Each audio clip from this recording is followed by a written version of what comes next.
আমি ডালের বড়া টমেটো আলু দিয়ে দেখুন আমি একটা তরকারি করব, তো তার জন্য বড়াগুলো ভেজে নিচ্ছি। ভাজা হয়ে গেছে। আমি দেখুন টমেটোটা পেস্ট করে নেব। তো এখন টমেটো তো খুব টক হয় না বলে আমি একটু আমের আমড় দিয়েছি, দুটো কাঁচা লঙ্কা দিয়েছি, এটা ভালো করে পেস্ট করে নেব। আর কড়াইয়ে তেলের উপরে পাঁচফোড়ন দিয়েছি, আর সেদ্ধ করা আলুটাকে আমি কেটে নিয়েছি, তারপরে এটা ভালো করে একটু ভেজে নিচ্ছি। দেখুন আমি আলুটার উপরে নুন দিয়ে দিয়েছি, আর এখানে দিয়ে দিয়েছি হলুদ, আর একটু মিষ্টিও দিয়েছি। এটা ভালো করে কষিয়ে নেব টমেটোটা, যতক্ষণ না কালারটা আসবে ততক্ষণ কষতে হবে। আর জলটাও ফুটে ফুটে অনেকটা হয়ে যাবে, মরে যাবে। তো দেখুন আমার টমেটোর কিন্তু জলটাও মরে গেছে, আর এখন গন্ধটাও মরে গেছে, কাঁচা গন্ধটা। তো আমি এবার জল দিয়ে দেবো।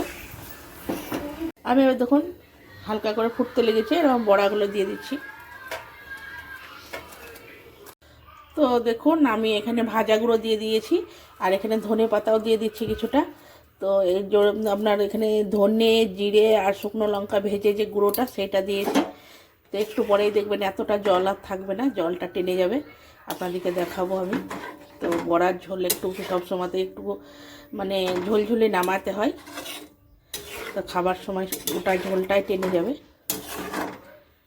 দেখুন আমার পরে আবার দেখাচ্ছি। আমি ধনে পাতা আর ভাজা গুঁড়ো দিয়ে কিন্তু এটা বন্ধ করে দিয়েছি। তো বড়ার এই ঝোলটা দেখছেন, এই ঝোলটা কিন্তু থাকবে না। এই ঝোলটা একটু পরে আপনাদেরকে দেখাচ্ছি কত তাড়াতাড়ি বড়ার ঝোলটা টেনে যাবে। তো আপনারা যে কোনো ডালের বড়া করতে পারেন, যে ডালের বড়া খেতে আপনাদেরকে ভালো লাগবে সেই ডালেরই বড়া করে করবেন। দেখুন কত সুন্দর একদম, দেখুন ঝোলটা কতটা টেনে গেছে আর কত মোটা মোটা মতন হয়ে গেছে। তো একটু ঠান্ডা হয়েছে বলে এটা হয়েছে। তো কতটা ঝোল নামিয়েছিলাম দেখুন, একদম মোটা মোটা মতন হয়েছে এখন। ঠিক আছে, তাহলে এমনি করে একবার দেখবেন রেসিপিটা।